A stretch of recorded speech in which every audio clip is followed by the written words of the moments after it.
Até aqui, Jesus não tem interesse de formar religiosos, mas discípulos. Vamos dizer isso? Até aqui, Jesus não tem interesse de formar religiosos, mas discípulos. Então é isso que você precisa. Se você não sair daqui com muita coisa hoje, eu espero que a sua cabeça esteja aqui, juntamente com o seu corpo, e seus ouvidos estejam atentos àquilo que o Espírito Santo vai continuar nos falando, que você saia daqui pelo menos pensando, isso que não é uma frase uma frase para chamar a sua atenção, isso é uma frase para você avaliar o que nós estamos trabalhando, qual é o assunto. Discipulado. Jesus não tinha interesse em criar, em formar religiosos. Qual era o objetivo dele? Era formar discípulos, fazer discípulos. Por isso, nós vamos continuar estudando a palavra, nós vamos continuar aprendendo, mas, e sobretudo, colocando tudo que estamos aprendendo em prática, porque senão não terá valido para nada os encontros que nós temos feito, as reuniões que temos comparecido. É preciso que nós aprendamos, mas coloquemos em prática, aonde quer que nós estejamos ou por onde quer que nós passemos. Por isso, ele trabalha firme na construção do caráter, que é formado pelo conjunto de qualidades. O que é caráter, pastor? Caráter é o conjunto de qualidades de uma pessoa. E Jesus, então, trabalha para que esse conjunto de coisas, esse conjunto de qualidades se fortaleça, seja maior, seja melhor. Por quê? Porque como discípulos, nós temos o dever, a responsabilidade de impactar as pessoas que estão lá fora. Nós já temos um caráter, mas nós precisamos do caráter de Jesus. E então o que é que Jesus está fazendo com aqueles 12? Trabalhando o caráter deles, fortalecendo aquele conjunto de qualidades que pertence a eles. Não é? Então, para que sinceramente eles agradem a Deus e moralmente se tornem corretos diante desta sociedade que precisa conhecer Jesus como único e suficiente Salvador. Mas, como ser puro? Aí é que está a questão. Né? Como ser puro e manter puro o coração e a mente, quando tudo ao nosso redor contribui para que tenhamos uma mente contaminada, suja e impura? Essa é uma pergunta que nós precisamos avaliar e responder. Então, nessa manhã, você comece a partir desse momento a responder a si mesmo. Como fazer? Pastor, como é que eu posso fazer para me livrar das impurezas que chegam por todos os meios, que chegam por todos os lugares, que acabam me afastando da presença de Deus, que acabam interrompendo o meu processo de oração com Deus, de interação com Deus, que acabam me prejudicando no relacionamento com os demais irmãos, que me impedem de ser útil no reino e de multiplicar o número daqueles que precisam ser salvos, dizendo para eles que breve Jesus vai voltar. Nós estamos nas últimas horas da volta de Jesus. Por incrível que pareça, por mais que nós estejamos pregando ou lendo a palavra de Deus, estamos demorando muito a acreditar nisso. Não é?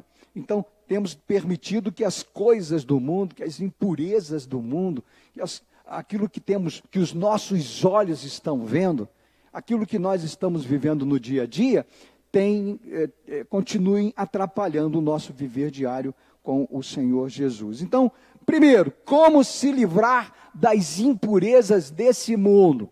Primeiro, Como se livrar das impurezas desse mundo. Pastor, como que eu vou me livrar destas impurezas, destas sujeiras, dessas coisas que estão contaminando o coração do crente, afastando o crente das coisas de Deus, afastando o crente da igreja, afastando da comunhão, impedindo que o evangelho se multiplique? Primeiro, ame a palavra de Deus. Vamos dizer isso juntos?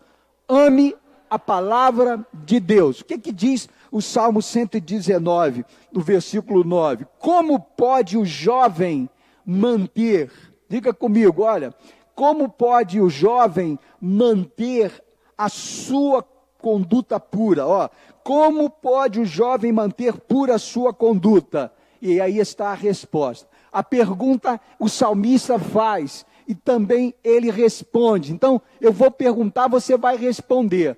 Como pode o jovem manter pura a sua conduta? Os irmãos.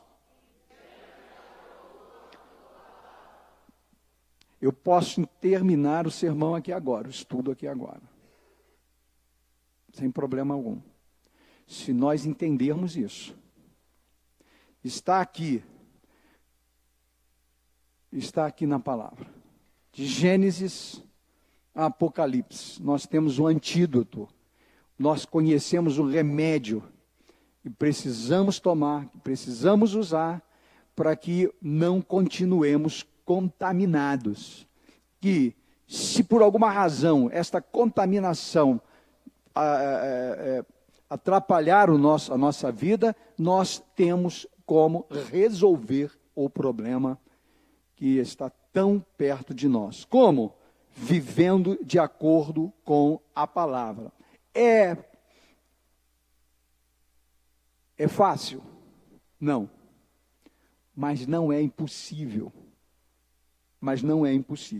O apóstolo João, na sua primeira carta, lá no capítulo 5, no versículo 19, está dizendo assim: sabemos que somos de Deus. Então, de quem que você é?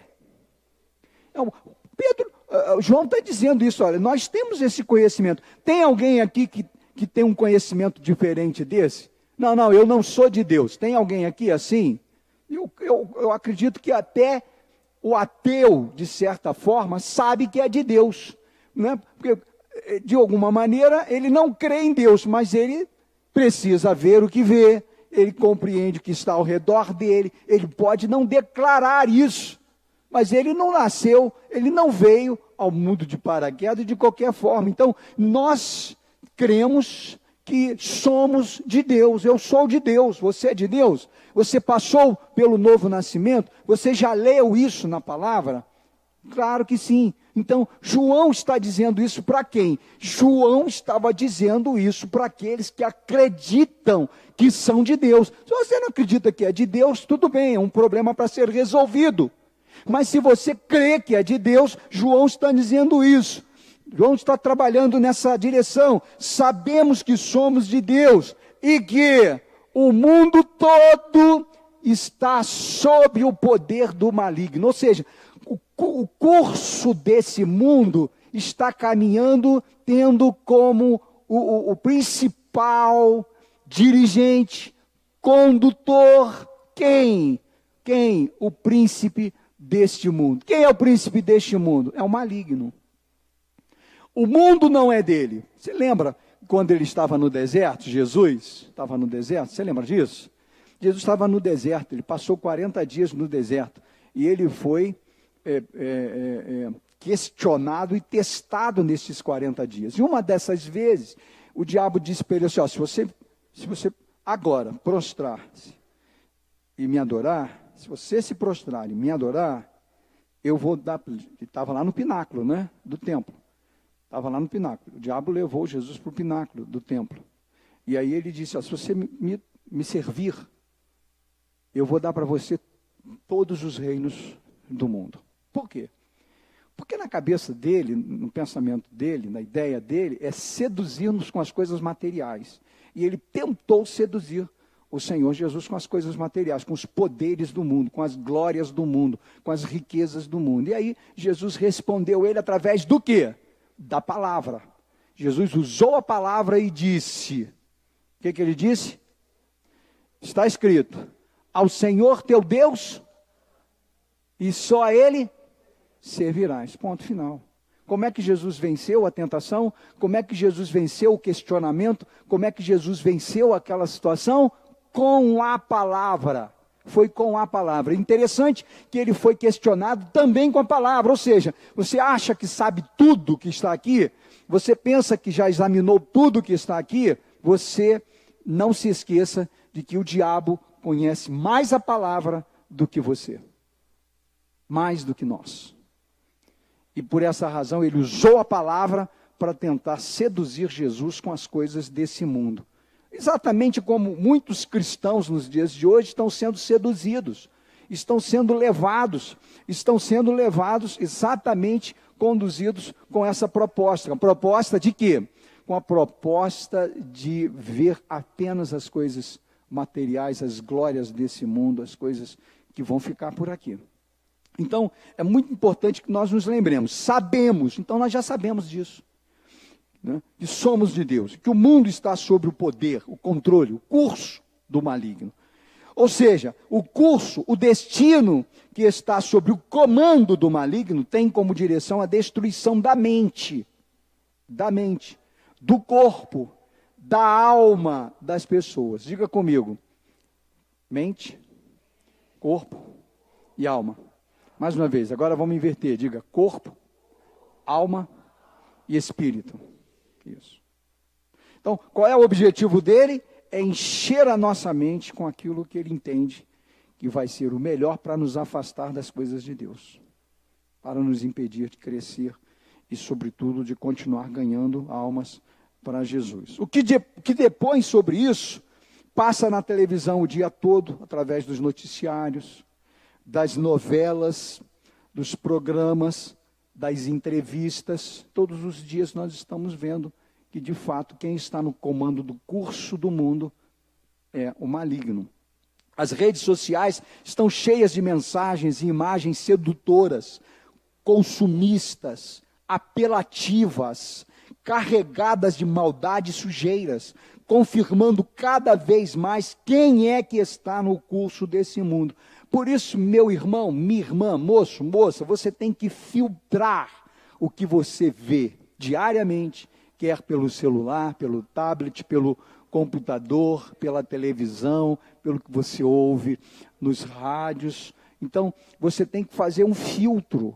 Você pode ouvir tudo, mas precisa reter apenas aquilo que é bom, aquilo que vai ajudar você. Se você está ouvindo alguma coisa, se você está recebendo alguma informação, e o que você está recebendo e ouvindo não estiver fortalecendo a sua vida espiritual, você precisa tomar cuidado, você precisa eliminar, você precisa imediatamente suspender daquela rotina que você tem de observar o que está acontecendo nas redes sociais, através também dos canais de televisão. Qual é o segredo?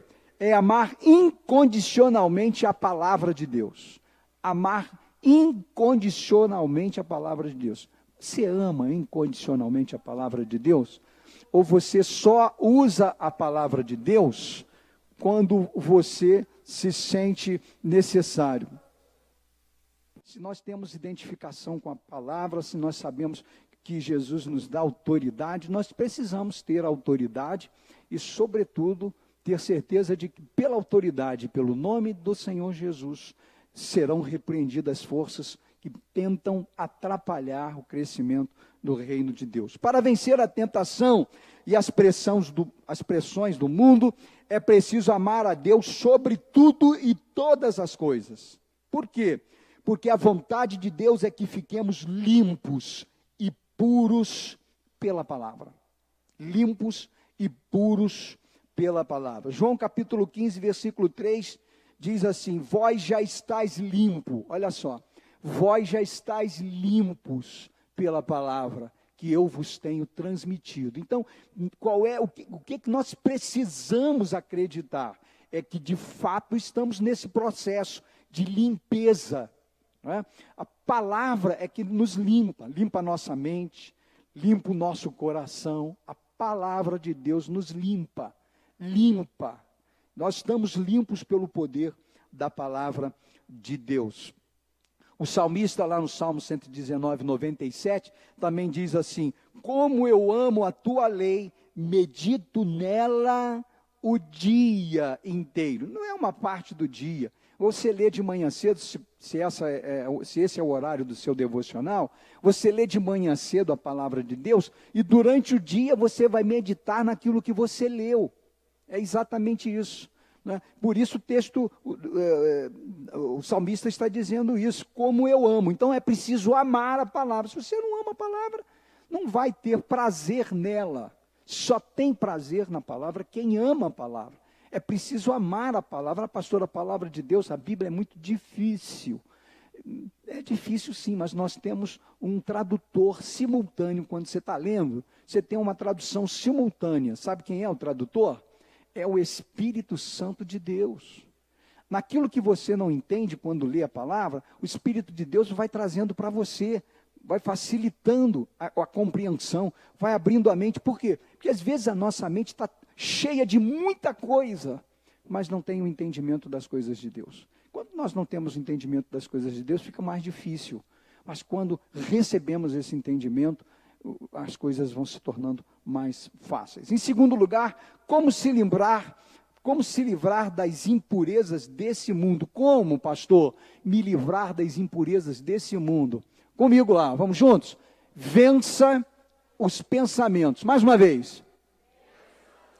Vencendo os pensamentos. Tem que vencer.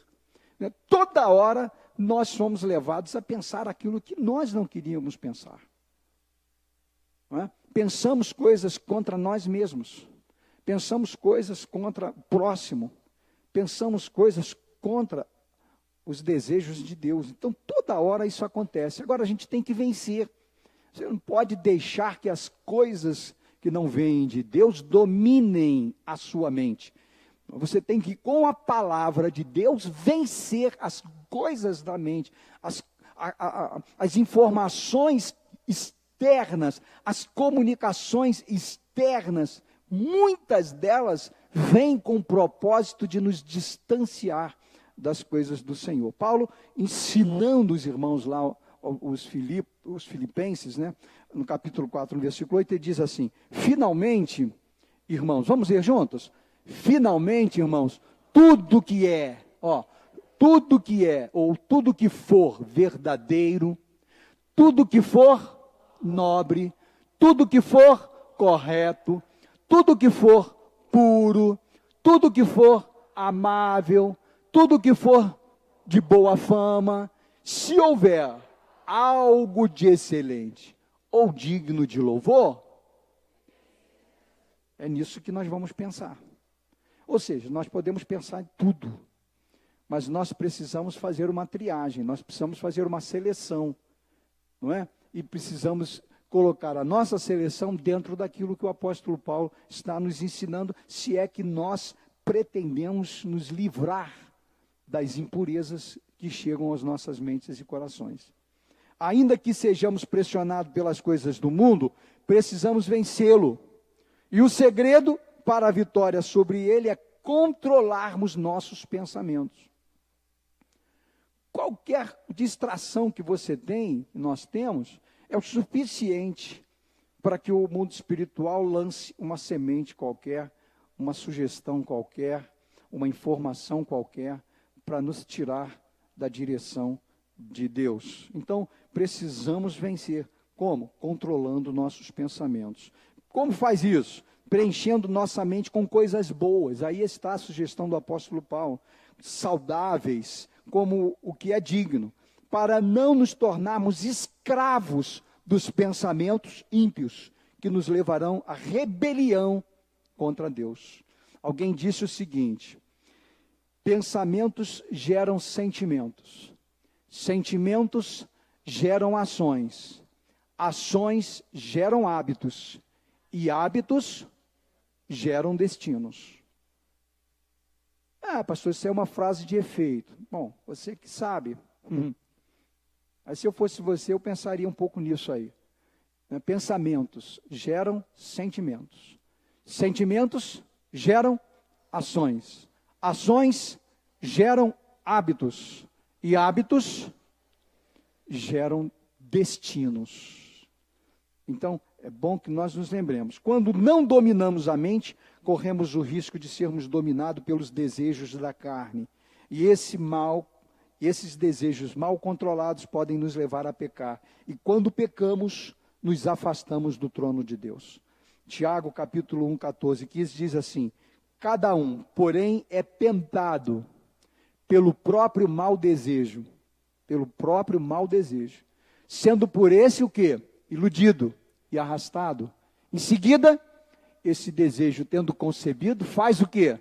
Nascer o pecado. E o pecado, após ter se consumado, gera o esfriamento, o distanciamento da presença de Deus. Então, não deixe entrar na mente o que poderá fazer você pecar e afastá-lo de Deus, da palavra, da família, dos irmãos e da igreja.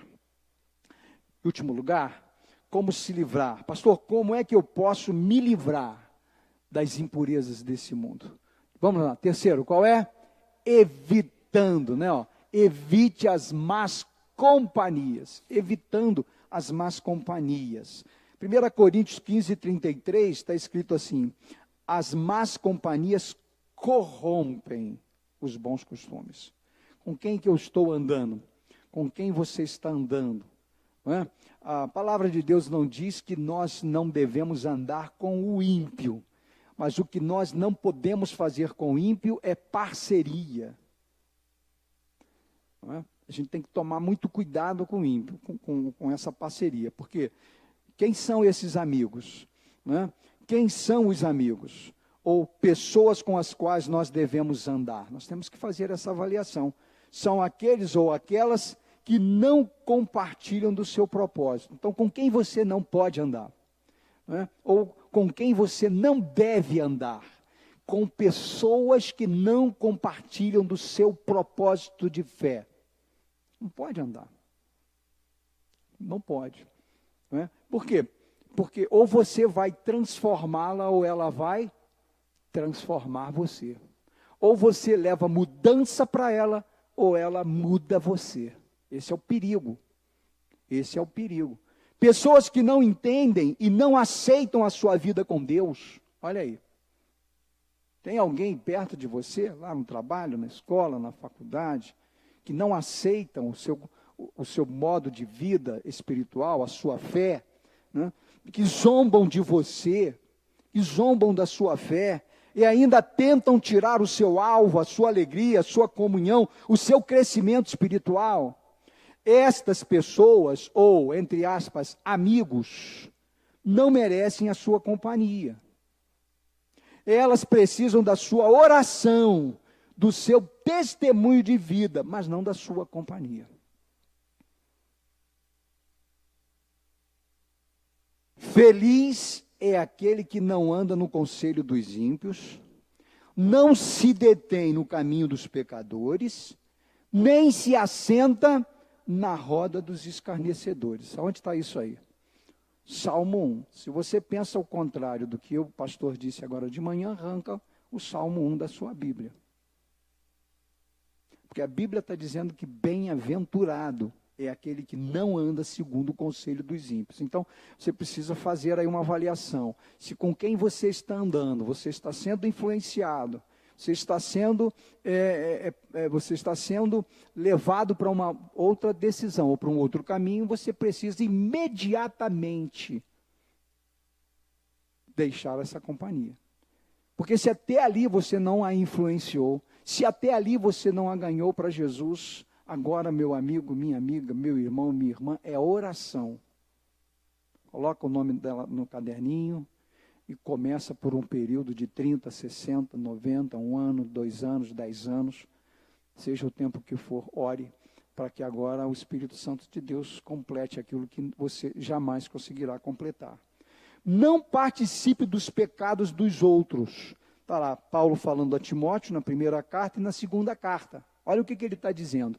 Não participe dos pecados dos outros. Que mais? Conserve-se puro. Que mais? Fuja dos desejos malignos da juventude. Qual é o problema? O problema é ler, ouvir, mas não colocar em prática isso no dia a dia. Então, olha, não participe. Está lá um grupinho contando piadas indecentes. Sai fora. Adianta você ficar no meio daquele grupinho e dar aquele sorriso amarelo de que você não está gostando mais. Sai fora. Deixa o grupo. Você está num outro grupo de colegas lá no trabalho. Estão falando mal de cristãos. Estão falando mal de igreja. Né? Geralmente esses grupos eles usam como objetivo falar mal do dizimista. Eu já contei para vocês a experiência de um professor de direito que falava muito mal. Nossa classe era de 60 na faculdade e toda a aula dele ele falava mal. Acho que não lembro se você chegou a pegar essas aulas comigo lá, né? Ele falava mal do evangélico, ele falava mal de dízimo, ele falava mal de quem era dizimista, chamava todo pastor de ladrão, e eu lá, 60, alguns cristãos e eu pastor dentro daquela aula, daquela classe, eu ouvi aquilo pedindo muito a Deus que tivesse misericórdia dele. Toda a aula dele ele fazia isso. Um dia, ele começou a aula falando exatamente, metendo o pau nos evangélicos. De repente, ele teve um ataque epilético dentro da sala de aula. Quem saiu da cadeira para socorrer aquele professor, para amparar ele, colocar o dedo, puxar a língua dele, proteger ele, esperar que ele se recobrasse, para depois levar para a sala dos professores. Quem que fez isso? Quem que fez isso? Quando ele chegou na sala de professores, que ele recobrou a sua condição, ele perguntou às pessoas que estavam com ele, quem foi que me trouxe, quem foi que me socorreu e que me ajudou a chegar até aqui? Aí disseram, foi o pastor Carlos Carnavale. Como assim? Carnavale é pastor? Ele deixou a sua casa um dia, veio do Rio, e chegou aqui na igreja para me pedir perdão, me pedir desculpas e firmar ali uma nova amizade comigo. Nunca mais. Enquanto ele deu aula para nós, ele falou de cristãos, de dízimo, de pastores. Você vê, tínhamos 60 pessoas ali dentro. Então, há um momento que a Bíblia diz que é hora de você ficar calado, mas há um momento em que é a hora de você falar, há um momento em que é a hora de você agir. E é assim que o cristão precisa fazer. Eu podia estar debatendo com ele uma porção de coisas, mas ele era um cara que conhecia muito a palavra. A história de Paulo, ele tinha mais conhecimento do apóstolo Paulo do que eu. Eu não estou aqui para debater Bíblia, eu estou aqui para aprender direito. Eu vim cursar. Mas ali eu me senti afrontado.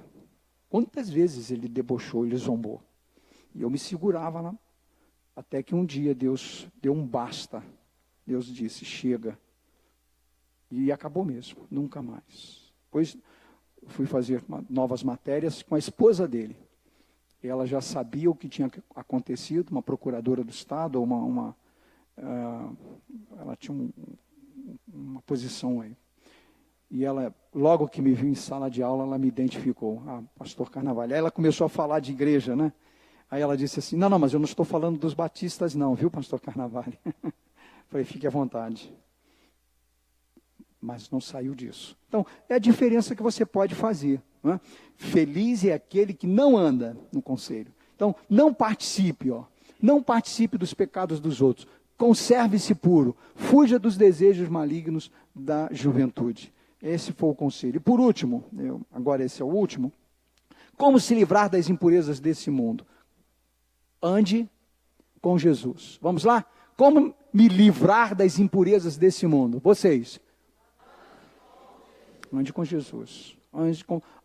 Ande como Jesus andou. Está lá o texto em 1 João 3,3. Todo aquele que nele, em Jesus, tem esta esperança, purifica-se a si mesmo, assim como ele é puro. Lá na sua primeira carta, o apóstolo Paulo, no capítulo 2, versículo 22, está dizendo, diz assim, ele, Jesus, não cometeu pecado algum, e nenhum engano foi encontrado em sua obra. Marcos capítulo 11, Mateus 11, 19, você encontra amigos, veja Cristo chamado de amigos de publicanos e pecadores. Mas ele não se deixava influenciar, pelo contrário, ele influenciava as pessoas. Mateus 11, 19. E até comia com eles lá em Marcos 2, 16. Por que isso? Porque o caráter e a vida de Jesus não eram afetados pelo caráter e pela vida dos ímpios. Essa é a diferença. Os ímpios do seu tempo não influenciavam, ao contrário, ele os influenciava. 1 João 2,6. Porém, isso só ocorrerá se permanecermos em Jesus e se andarmos como ele andou. Não imitem o comportamento e os costumes deste mundo, estava Paulo ensinando lá aos romanos, mas deixem que Deus os informe por meio de uma mudança em seu modo de pensar, a fim de que experimentem a boa, agradável e perfeita vontade de Deus para vocês. Tendo um estilo de vida como teve o nosso Senhor, com toda certeza seremos diferentes do mundo em caráter e conduta. Eu concluo. Bem-aventurados os puros de coração. Por quê? O que isso tem para nós nesta manhã? Quem não é puro não consegue ver Deus. Quem não é puro não consegue andar nas coisas de Deus. Quem não é puro de coração não consegue amar o próximo. Quem não é puro não consegue multiplicar resultados. Quem não é puro não dá fruto bom. Então, nós precisamos, já que somos chamados de felizes, precisamos manter puro o nosso coração e a nossa mente. Não há outra forma, meio ou maneira de vermos a Deus se não for com os olhos espirituais, coração puro. Não tem como, você não vai ver. Você não sabe o que está por detrás de uma pessoa. Você não sabe o que está por detrás de um homem, de uma mulher, que tem algumas características de manifestação. Não é? A gente tem que saber, isso aqui está doente, é uma pessoa doente. Mas é uma pessoa usada, a doença é usada para um malefício. É isso, a gente tem que ter essa visão espiritual. E aí a gente não pode ficar esperando o mundo espiritual multiplicar essas reações. A gente tem e precisa fazer alguma coisa. Para isso, o que é necessário? Vamos lá? É necessário amar a palavra de Deus comigo, primeiro. Segundo. Terceiro. E quarto. Andar como Jesus andou. Tem uma frase final? Eu acho que tem. Exercite todos os dias estas orientações. E viva a pureza de Deus em sua vida. Você vai ver Deus. Você quer ver Deus? Tem uma pessoa que eu conheço muito, e diz assim, quem não morre não vê Deus. Está completamente enganado. Eu não quero ver Deus depois que morrer. Eu sei que eu vou viver com Deus depois que morrer. Eu quero começar a vê-lo aqui, nesse plano de vida. Vamos ficar em pé. Fecha teus olhos, inclina a sua fronte. Deus, obrigado pelo momento que estivemos aqui, por tudo que vimos, ouvimos, desde cedo, porque o Senhor já nos acordou e nos falou como teríamos o dia hoje. Então, te louvamos, te exaltamos, te bendizemos, porque o Senhor é bom. Agora, colocamos nas tuas mãos a vida desta mulher, tão parecida, com uma semelhança tão grande com aquelas pessoas com as quais o Senhor viu, e possessas, e usadas, algumas doentes. Então, assim como o Senhor fez, faça hoje, cura essa mulher, liberta esta mulher, opera poderosamente na vida dela, para que, ó Deus, o Evangelho chegue esclarecendo o que precisa ser esclarecido, e pelo poder do nome de Jesus, ela seja transformada, ela conheça o Evangelho e seja um testemunho vivo de que o Senhor é quem fez este milagre. Senhor, desperta a tua igreja. Traz avivamento, Senhor. Traz clareza espiritual. Traz visão espiritual para que todos os dias nós sejamos melhores. E o Senhor tenha facilidade de nos usar como instrumentos vivos em tuas mãos. Dá-nos uma tarde abençoada. Traga-nos novamente, logo mais, para mais uma reflexão, para mais uma celebração, para mais um encontro com a palavra do Senhor e com o Senhor da palavra. Em nome de Jesus. Amém. Deus te abençoe. Tenha uma boa tarde de domingo, um feliz almoço para todos. E até logo mais.